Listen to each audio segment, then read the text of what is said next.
So guys, ayan, 'di ba, na pindutin natin yung remix nasa short video, kaya i-click natin yung video na gusto natin. Pag after that, yung click natin itong green screen. Ayan, dyan. Hintay mo lang ma-process yung green screen. Ayan, napaprocess na siya guys pag napindot mo yung green screen. Then, pwede mo siyang i-adjust dyan. Ayan, you can adjust your face. I-click mo siya. Tapos i-down mo. I-move mo siya sa down. Pababa. Closer mo lang siya. Ayan. Naka-front camera naman siya. After that, you can click the red to start the video. And you can move anything what you want.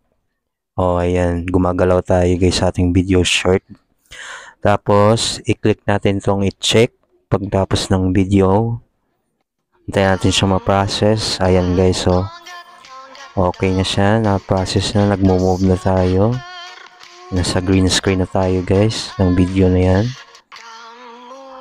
Kumakain siya ng notilya. Sarap naman ng notilya, diba? After that, dyan, you can put your caption.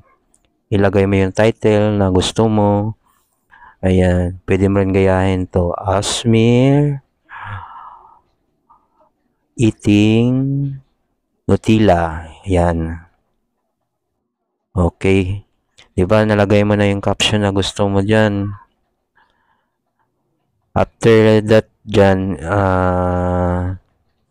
you can click the upload short. Yung block na yan, pwede mo na siyang pindutin pagkatapos mo ma-type yung title o kaya mga caption na ilalagay mo dyan. Lagyan mo ng caption para mag-viral ka. Trending o ganyan, viral, trending, di ba?